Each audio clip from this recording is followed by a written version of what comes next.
So I have the pleasure to have my teacher, Ernst Wilhelm. Ciao, Ernest. Hi. We're here to have a chat about something that I love so much and is so useful for everybody, which is the Bach flower essences. Since Ernest has a great course on his website that is not just about the flowers, it includes the astrology and all the knowledge that is behind astrology, and it's wonderful in my opinion. And so I begged Ernst to have this chat so that we can explain a little bit what it's all about, because it's your creation, not mine.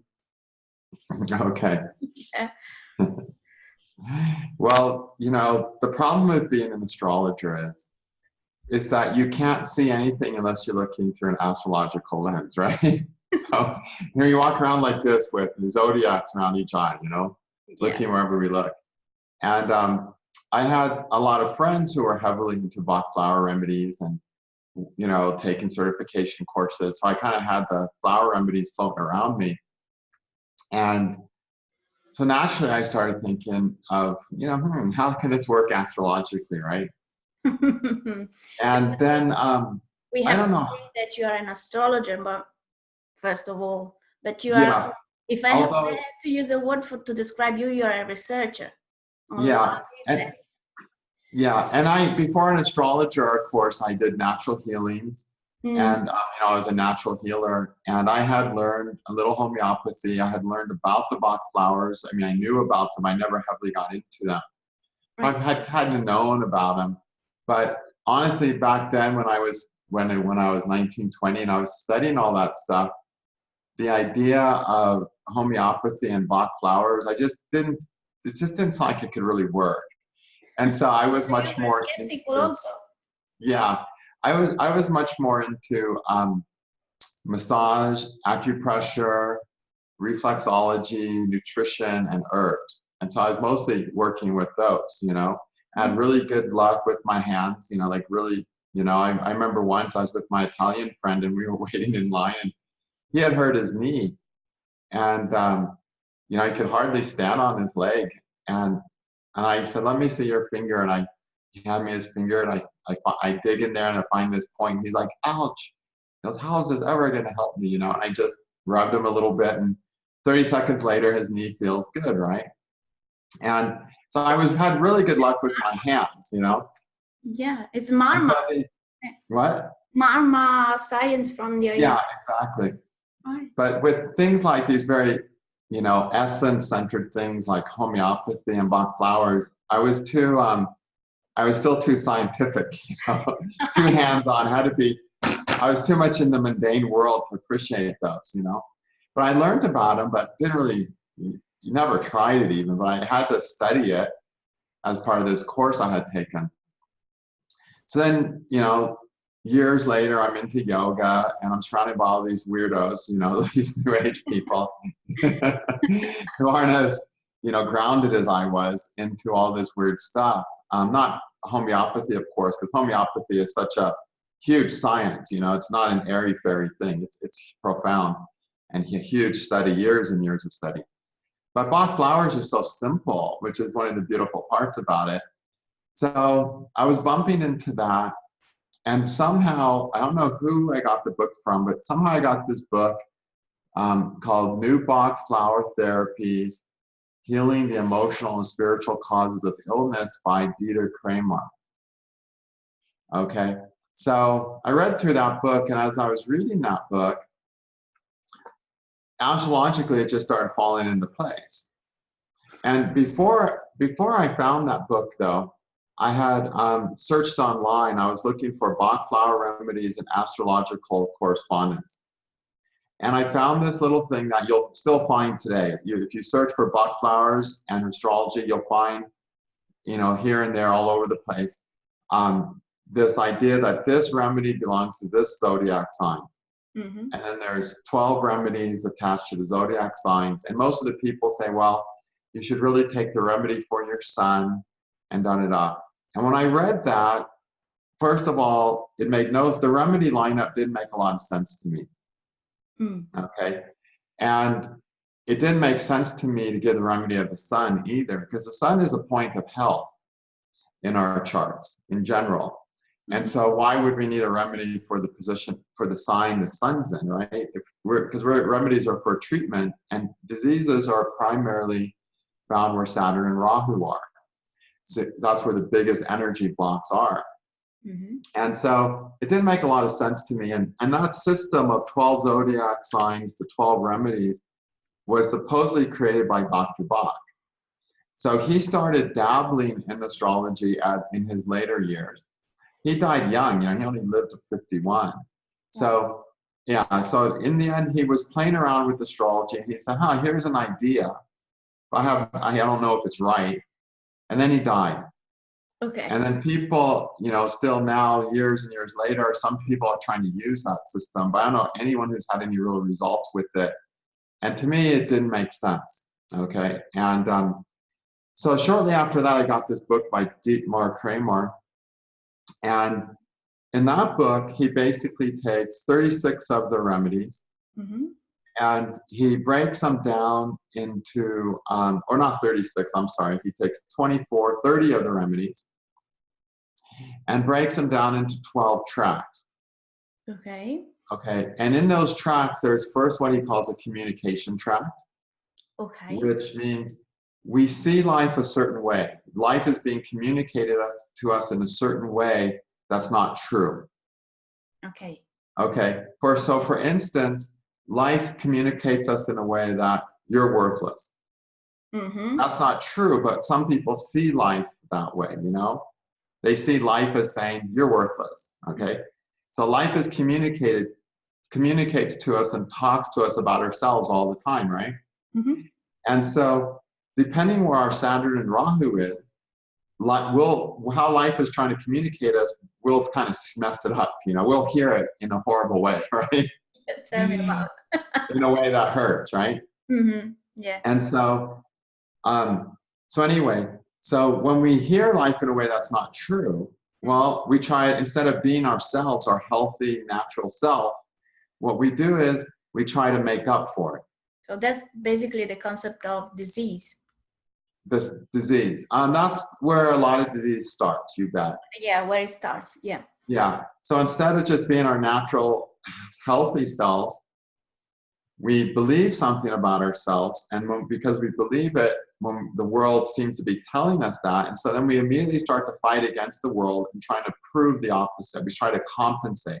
So he had 12 flowers that were communication flowers, and 12 flowers that were compensated flowers, meaning the first stage of the disease was you're just seeing life in a way that's not true, basically.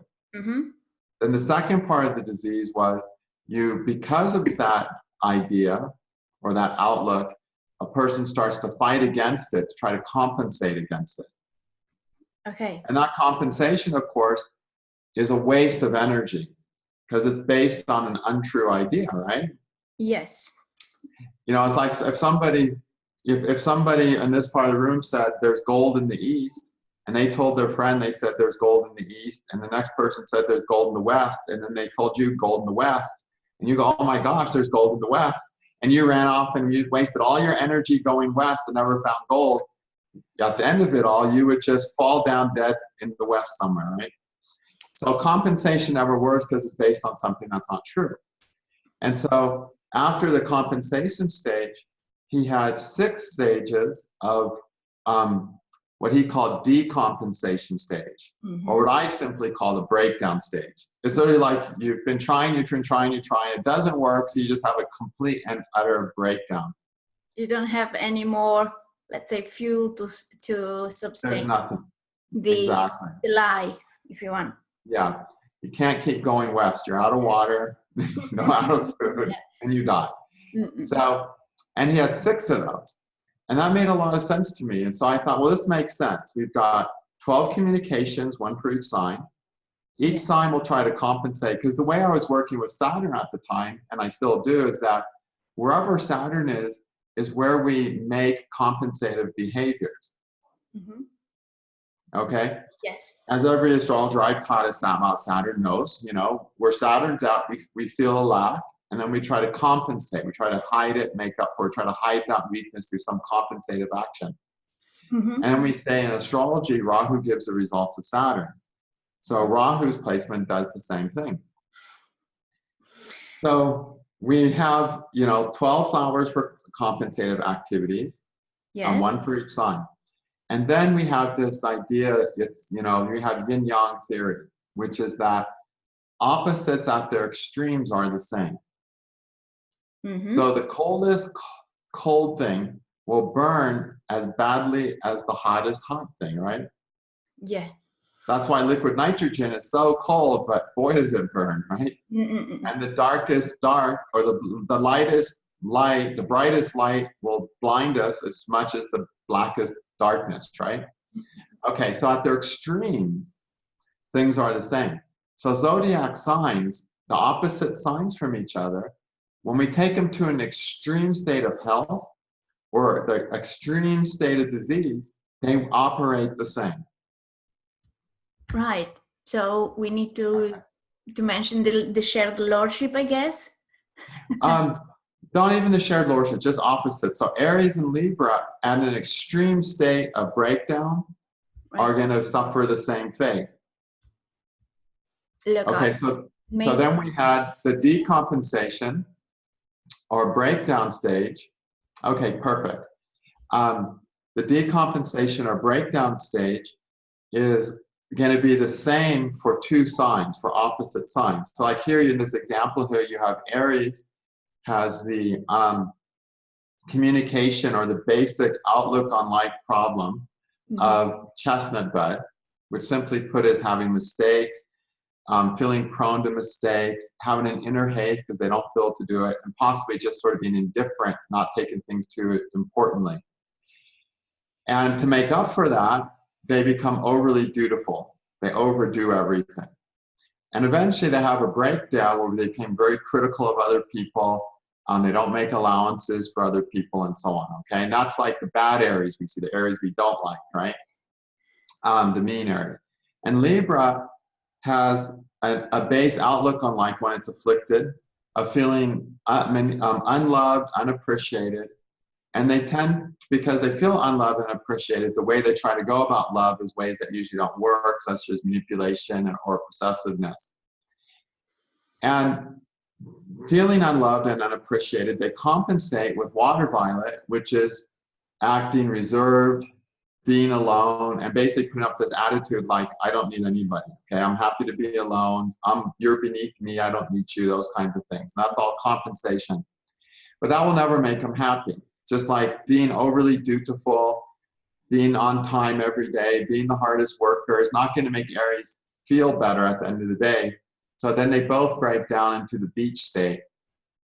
So basically I arranged, we had, 20, these 30 flowers, 12 for each sign for the basic state, 12 for each sign for the compensation state, or 12 total, and 6 of them for the breakdown state, or what he called the decompensation. So as I read the book, I can see this pattern so obviously, and then all I had to do was relate the different tracks of those 3 flowers to the signs. Okay, this makes sense. And it fell into place very nicely, which makes me think that Kramer did a good job on creating the system. Because if he had had one decompensation or breakdown flower in the wrong place, it would of course not have fit, but it fit very nicely. Yeah. And then after that, I go, okay, now we still have flowers left and we still have planets. So then I started taking, okay, what was really interesting, most of the leftover planets are actually found in rescue remedy. Several of them, So it was pretty easy to assign the flowers to that, to the different planets in case they were afflicted by Saturn or Rahu. And then I basically just started to work with them. And I bought a pack of, Bach flower remedies. And pretty much with every client for, years after that, I was sending out Bach flower remedies all the time, you know.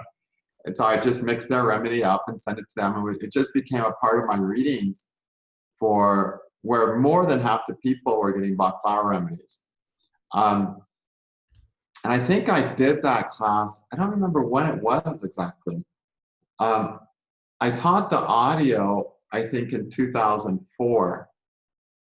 But I worked this out, I believe, in 2001 or even 2000. Wow. Something like that. And so this whole time period from 2000 for years, I was heavily, you know, using Bach flower remedies. I mean, really forever, until I kind of started doing less readings around 2010, 11, when I started getting so busy with teaching. Mm-hmm. But so really did a lot of people with this system. But I couldn't have worked it out, at least not that easily, if it hadn't been for this book. You know, this book really made it really possible and easy. And it was really nice because most of the time when I find people who have created a system of something, one of the things my brain is really good for, it's really good at seeing where a system's not really a system, you know, where it's really not working. And this is one of the few things where I read like correlations, mm-hmm. and it made, I said, yeah, okay, this is sound. You know, this book had sound correlations. I couldn't find anything wrong with the correlations that they made. And so that made it so much easier. Anytime else I find something else like that, oh, I got to fix their system first, because I just see all the holes in their system. So I really am thankful that this book was, you know, Kramer's book existed, because it would have been a tremendous amount of work to start from scratch. Yeah, but work all this out. And so he really did the hard job. And as an astrologer, it was just so easy to connect the things he said to the signs, you know, and I was done. The thing is that you had all the knowledge about astrology, the very deep knowledge. Not, yeah. I mean, you are full time into the astrology thing in your life. So it was, I couldn't have done it without that baggage of knowledge, you know. Sure. So it's the two things together. Yeah, and Kramer had a lot of psychological knowledge, just the idea of the compensation and the breakdown and the communication, because that's exactly how I learned about Saturn.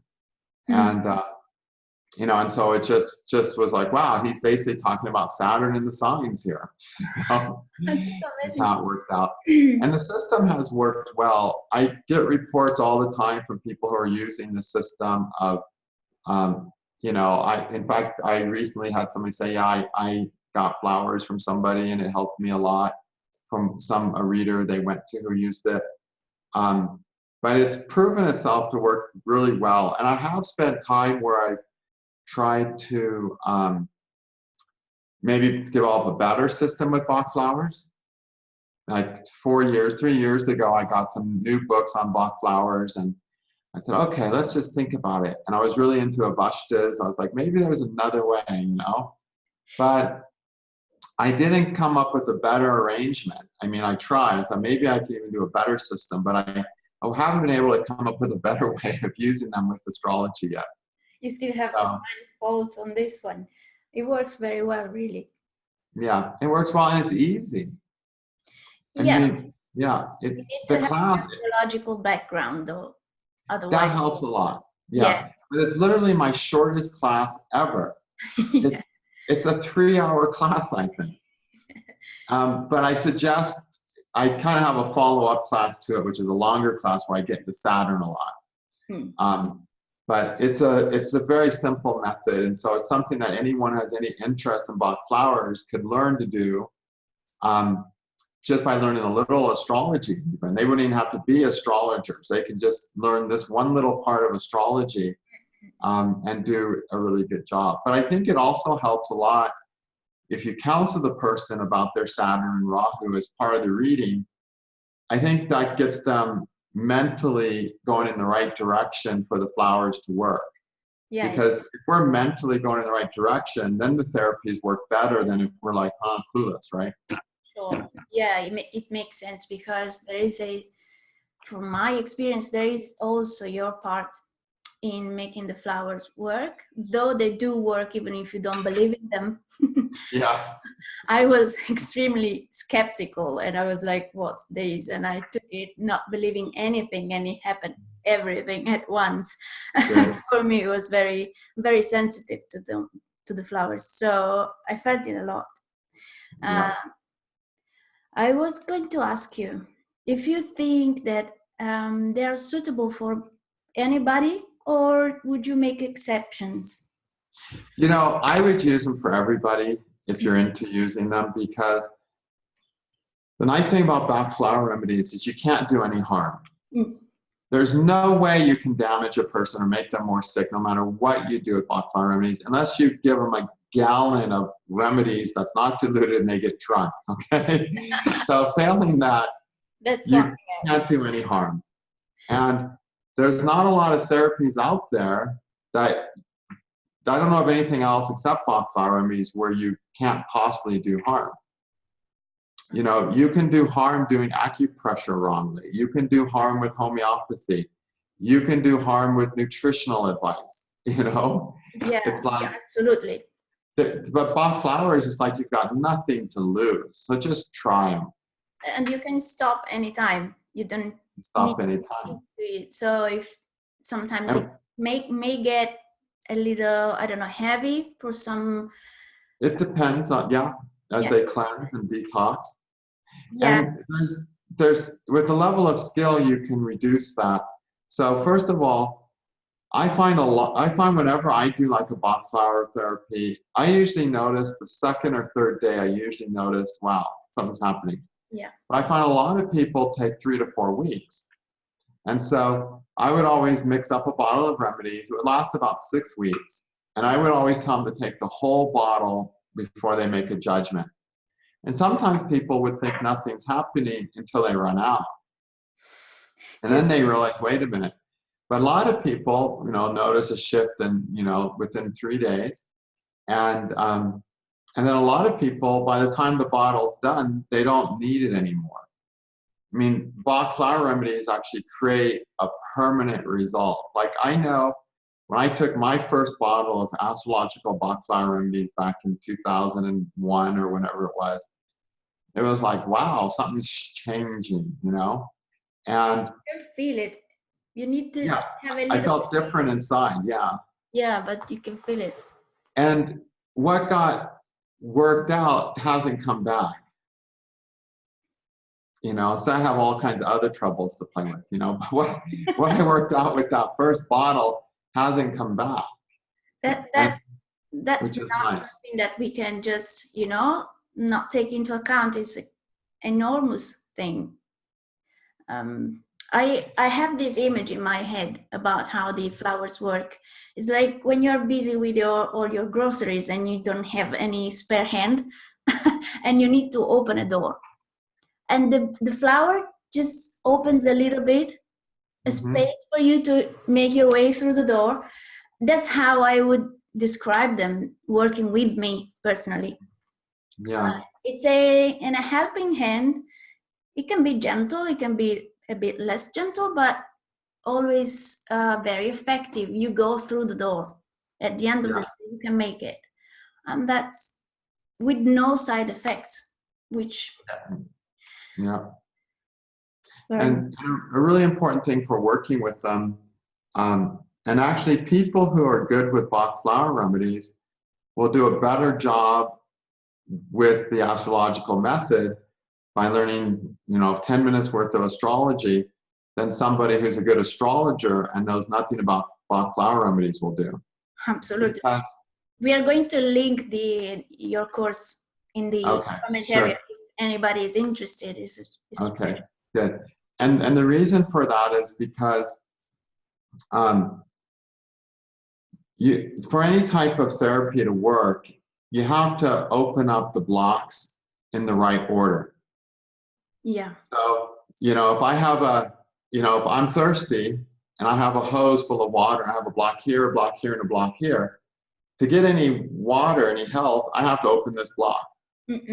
if this block's stuck and I open this block, nothing's going to really happen. Or I'll open up this block. Now there's so much pressure.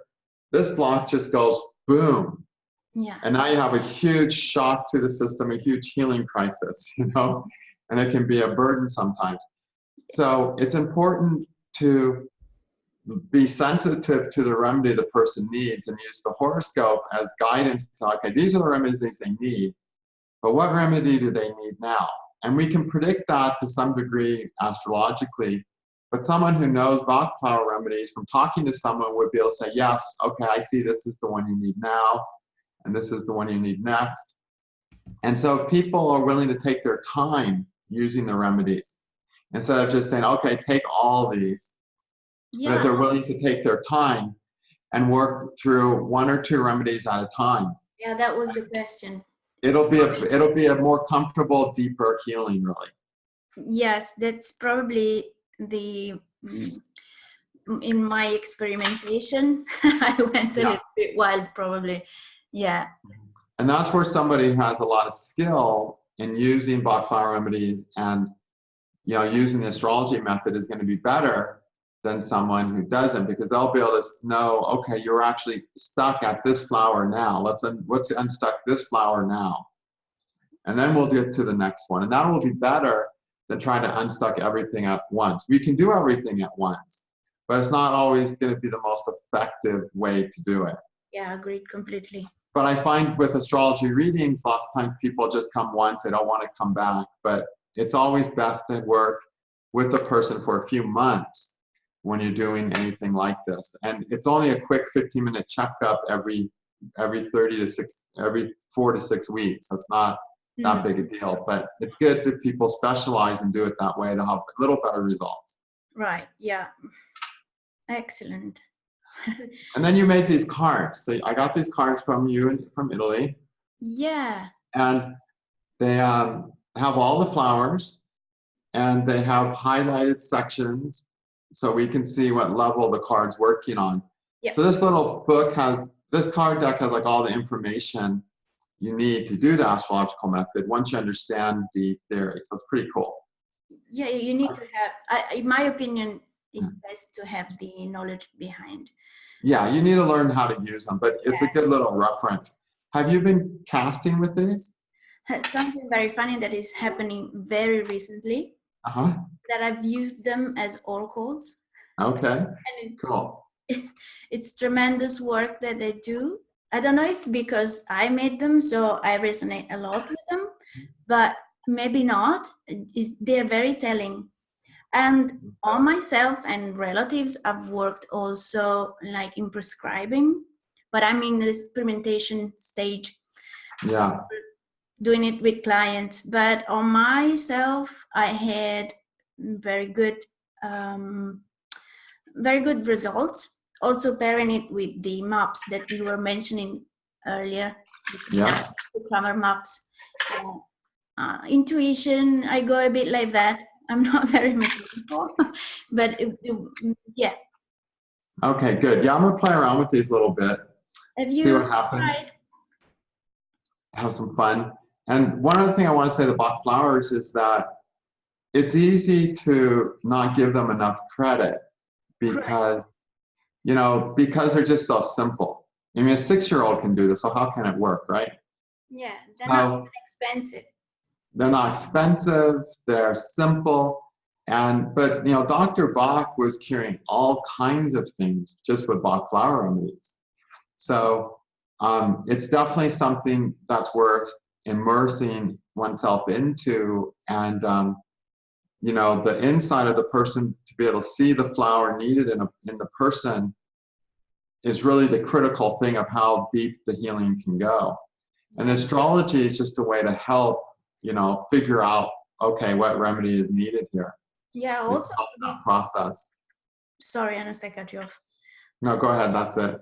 I was saying that also if you interview people, you need to rely on the perception that they have about themselves. Yeah. And I don't know, but I mean, we might don't see it completely the way that it is. So if you only rely onto their answers, it could be misleading. Mm-hmm. At least for me. I mean, Well, people can be so misleading, right? Yeah, it can be misleading. But if you have the astrology behind, I mean, that doesn't really lie. Yeah, exactly. There. Okay, then. Okay, well, good. I hope people have fun with these, but it's a great system for any kind of healing, mental, emotional, physical. Yeah. Get the energy flowing in the healing directions and being freed up. Because disease, whether it's mental, emotional, or physical, it's just stuck energy somewhere. Yeah. And these flowers can get that energy going. Quickly. What? Would you like to quickly just give your definition of disease? Oh, sure. Well, my definition, my favorite definition of disease is really a definition I got from George Vithoulkas, who's a really great homeopath. He wrote a great book back in the late 70s, I think, called The Science of Homeopathy. I really recommend to anyone who's doing any kind of healing work, whether mental, physical, or emotional. But he basically, says there's three types of disease. There's mental, emotional, and physical disease. Mm-hmm. And that health is simply freedom from disease. Okay, so, and there's different levels of, it depends on mental, emotional, or physical. The way you have disease is very different. So like freedom to use your body is physical health. If you can't use your body to do something you want to do, it's a disease, right? Because you don't have the freedom to use it. Lack of ease, basically. Yeah. And then emotional disease is a really hard one for a lot of people to comprehend, but emotional health he calls freedom from passion. And we don't like to hear that because we like to think, wait a minute, but passion, especially in Italy, right? Oh, no passion, no life, right? Yeah. And so I think people confuse passion with inspiration. But freedom from passion basically means to be at peace.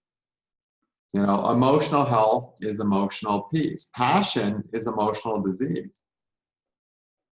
It literally is. I mean, when you understand that, you'll see how passionate people, wait a minute, they're actually emotionally really off balance people. So it's peace. Emotional peace is emotional health, and it's freedom from passion. All kinds of passion. There's all kinds of passion. There's anger. There's love. These are all passions. But that's a state of emotional disease that we all love and oftentimes think is actually emotional health. So yeah, it's an amount of intensity directed towards the wrong direction, basically. Yeah, and then mental health is simply the freedom to use your mind to create the life that you envision. So if somebody, wants to be a writer, and when they write a book, they misplace words, like they write the wrong word down, then that's considered a mental disease from that definition, because their brain is not able to create the vision of what they have. So, and you'll see people who suffer from, there's so many mental diseases when you use that definition. There's forgetfulness. There's a person getting their personality in the way of what they hope to achieve. Like say someone wants to be a doctor, but they have an ego problem that gets them thrown out of medical school. Well, that ego problem is mental disease. Yeah. Maybe they're always challenging the professor all the time and basically get thrown out or something because simply their ego gets in the way of that.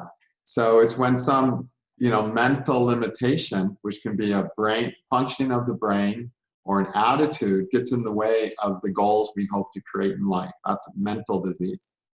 So, but if you read that book, it's a really interesting relationship between mental, physical, and emotional disease.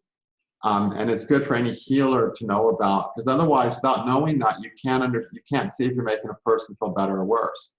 For instance, in mental clinics, sometimes people will start, they've had cases where people have, started getting a skin disease.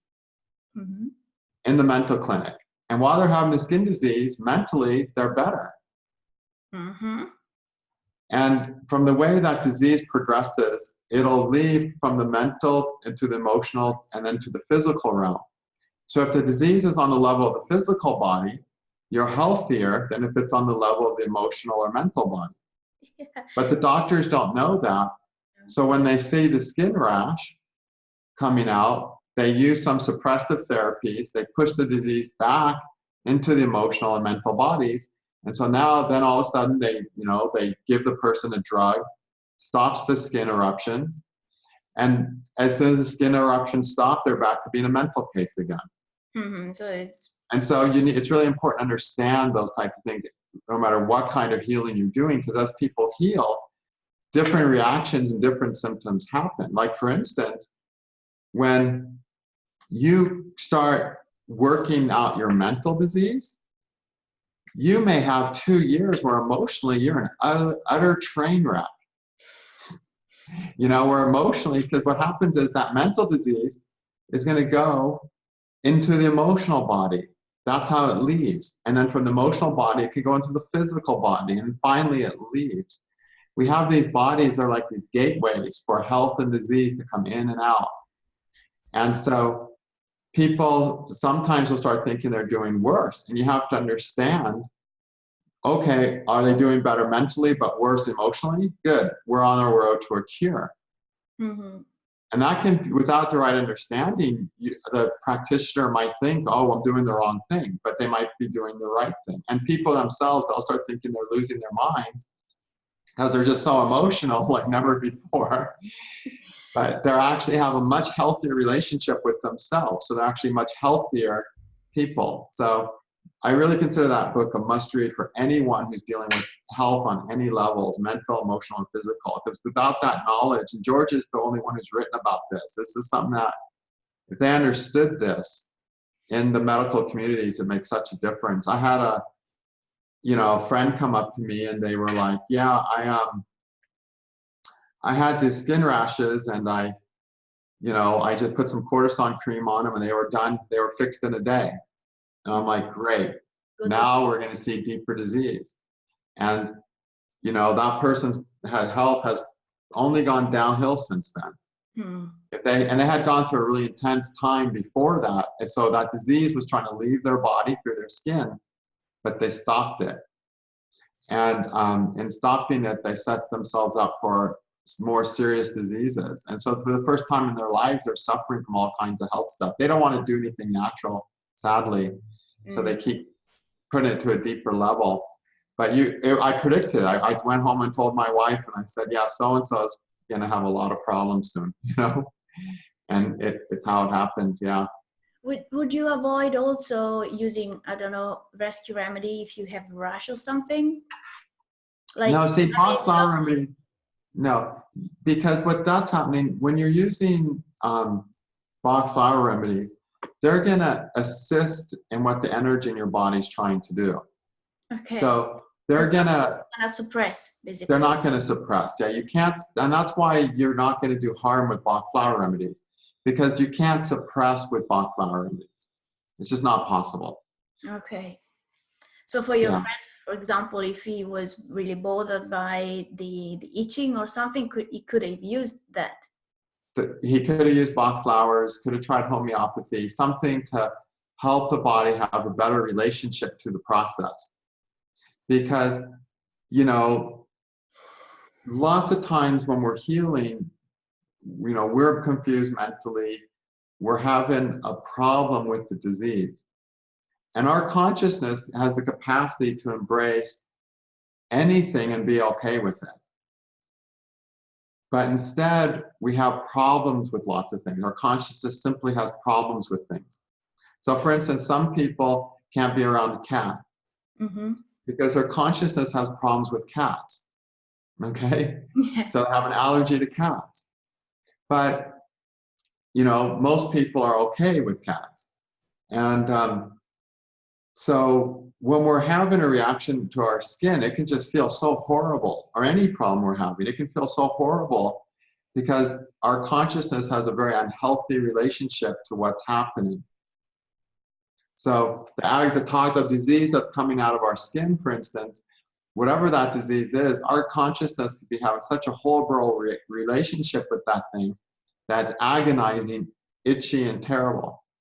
But if we can get an energetic signal to the brain, to our consciousness that says, hey, this is not necessarily such a bad thing. This cat is really not going to eat you, you know. then the irritation, the pain, the swelling, all the protective measures the body does can just diminish. But And then so the person can just heal in a much more quickly. And sometimes instantaneously, but certainly more quickly and with a lot less problematical symptoms. And there's a deep difference between the healing through not having the symptoms anymore or not having the cause of the symptom, because homeopathy, that's what it does. It rids you of the symptom most of the time. Yes, modern medicine just gets rid of the symptom and does no curing. It actually takes the symptoms, which is your body trying to heal, shoves it deeper into the body and creates a deeper disease. Yeah, and being brought up like that, that's what we think is the cure, you know? So it gets difficult for skeptics or people that are against it. But what happens is that the person always ends up getting something worse later. It's just, and I can predict it. Someone will tell me, one person said, oh, I finally at this and this age, I'm 45 or something, or 40, and finally I'm not having zits anymore. And I'm like, uh-oh, now we're going to see some serious diseases, because your body's having zits to throw poisons out. And when you stop having zits, it means your body is too tired to throw the poisons out through acne. So that the toxins are going to go deeper into the body and create a more serious disease. And she did, 2 years later, she got a more serious disease that hasn't been curable. So when you understand how disease moves through the body, it's just so important to know. And like I said, this one book by George Vithoulkas explains that like nowhere else. It's very, very important to know. Yeah, I'm gonna leave the title in the comment area. Yeah. Of the book, which I'm gonna buy also. Okay, Kat, get a copy. Okay, Ernest, it was. I thank you so much for taking the time for doing this. My pleasure. Maybe next time something else. Something else for sure. Never the same. Okay, thank you so much. Take care. Bye bye. Bye bye.